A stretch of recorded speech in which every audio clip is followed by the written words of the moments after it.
ba imong ipangita? Weekend getaway kauban ng pamilya? Chika-chika, lantaw-lantaw, samtang galawig taliwala sa limpyo nga kadagatan? Karong adlawa, mag-uban ta og atong suruyon ang newest ug bagong atraksyon sa Misamis Oriental nga atong masaksihan sa lungsod nga giilang pinakalimpyo nga kadagatan sa tibuok Pilipinas.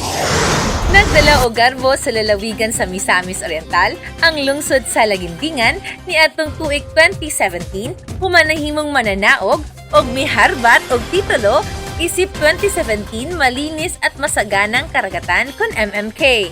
Grand winner ang lungsod ug mismong si President Rodrigo Duterte ang mitunol sa plake. Nagpasabot nga sa tibuok nasod sa Pilipinas, ang lungsod lamang sa Laguindingan ang adunay pinakalimpyo ug abunda nga kadagatan. Atong ipaila kaninyo kining bagong suruyan ug atraksyon sa lungsod nga mao ang floating cottages o balsa. Makita gayud sa imong duha ka mata ang katsyada o kalimpyo nga for sure malingaw ka. Sikat karon ang balsa nga makita sa barangay Muog, Laguindingan. Ginabalik-balikan kini sa katawhan, hilabi na sa kasikbit nga mga lalawigan. Kung aduna kay kantidad nga 2.5 ngadto sa 3.5, ma-enjoy na ninyo sa tibuok adlaw ang balsa, kuyog imong pamilya, barkada, o baka hinigugma. Dili kini mahal, gani, sulit kini kaayo nga kantidad kaya ang ilang 2.5 nga balsa pwede na sa 18 ngadto sa 20 ka tao. Samtang ang ilang 3.5 moabot na sa 30 ngadto sa 40 ka tao. Ania pa, ang nakanindot dili lang kini ordinaryo nga floating cottages, tungod kay talagsaon kini. Matag balsa, adunay lamesa nga didto ninyo ibutang inyong pagkaon nga dala. Benches nga inyong malingkuran aron ma-enjoy ang talan-awon. Mini pool nga pwede ka mohulom o kung feel nimo nga magsugba-sugba, adunay sugbahan sulod sa balsa. Dili sab ka mamoblema kay aduna kay ilisanan sa inyong OOTD. Si Marge Aceves, super enjoy kauban ng iyang pamilya sa ilang girintahan nga balsa. So far, very nice gid siya para sa ako. First time na ako na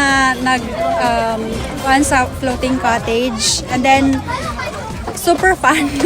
Super fun. Tapos, enjoy po siya kauban ang family, then ang mga bata.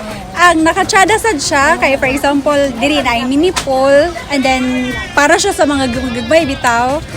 Okay ra nga dili mag-dive, ana. Sulit kayo, kay exclusive siya sa family, walay lang maka-join, ana.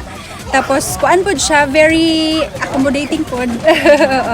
And then, nice good kayo ang place. Yes, definitely, I will recommend sa ako mga friends, sa akong family, of course, puhon.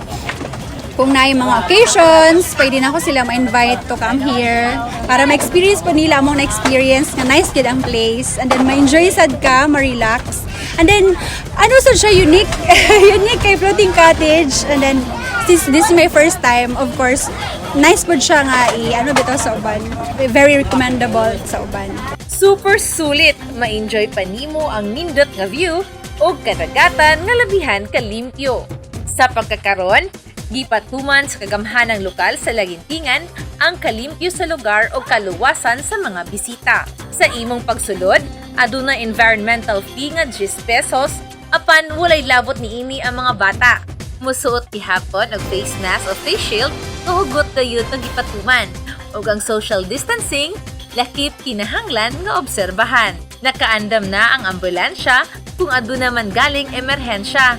Og aron mamintinar ang kalimpyo sa lugar, adunay mga lakang ang LGU nga gipang implementar. Nami bagong ordinansa nga ang magban sila og 100. Tagaan mo silupin, pagbalik nila dalang silupin og ilang basura, ibalik na mong ilang 100. Bisag dili mapuno ma'am, basta kay naami basura nga makita gikan sa ila. Aya din na mo iuli ang ilang giban nga 100. Pag na sila basura. Pero wala sila basura mapakita ma'am kay nawala or asa na butang. Kaya naman number mong butang. Mura bitaw ka nang nasa department store nga magbilin ka nana. Dili na mo mahatag ang ilang 100 pero laksian na mo sila og kanang cash ticket balik 100. Oh, usa na nang social distancing, face mask pagsulod, mura na mong kuan, alcohol. Apanasayod ba kamo nga samtang na-enjoy nato pag-ayo ang view, galuling hayop kauban ng atong pamilya?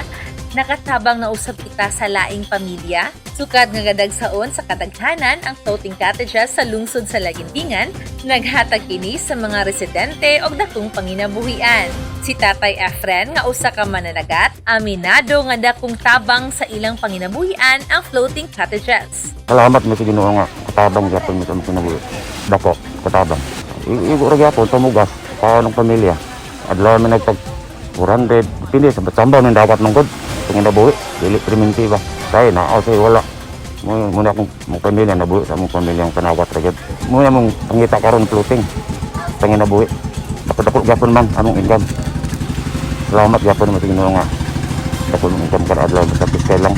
Nagkumatuod niini si Ray nga nakadugang sa ilang pangitaan ang pagbukas sa balsa sa ilang lugar. Yahay gid kay na floating ma'am kay kada adlaw mo gid kanay kwarta gid ma kuan kay inadlawan naman mi ani. Dagang kay mga turista da basa ni karon ma'am oh. Dagang kay mga ligo og kanay sa Badog Domingo gid. Dagang kay tao mga ligo gid floating na mo. Oh, nakadugang gid nakadugang gid kay kada adlaw mo gid na may kwarta gid dawat. Pagkagabi ma'am mga isda din mi. Bilar kayo pag buntag daanin ang pud mi sa floating. Ganahan ko basta daghan kay mga tao nga mo anhi diri sa among lugar kay nagay uban nga lagyo kayo nay taga Bukidnon, nay taga Valencia, Cagayan. Asa lang ko pangabot ang mga tao dani ma'am. Salamat kay tanan sa mga ligo ay diri sa among floating. Kuan pud mi nga sa among panginabuhian. Daghang salamat iwat. Bisan pa man si Tatay Joseph, dako ang kalipay sa daghang mga bisita sa ilang lugar tungod kay lakip sila nakabenepisyo. Dagan-dagang ikaroon ma'am kay nakalain ng lugar gaani din sa among kuan. Tungod ani floating po nakadugang ba og kabibo. O sapod may mga nakadugang kuan mo nakatabang sa amo.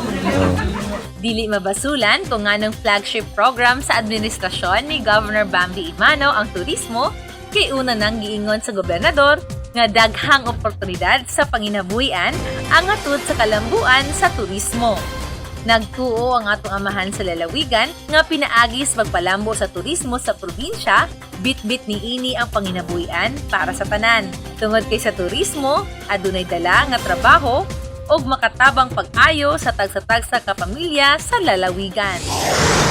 Kini si Clarice Enterina, kanunay naghangyo sa inyong tanan nga atong suportahan ang atong local tourist spot ug insaktong health protocol ang atong kanunay nga obserbaran kay kining tanan alang sa atong kaluwasan nga ang makapatay nga COVID atong malikayan.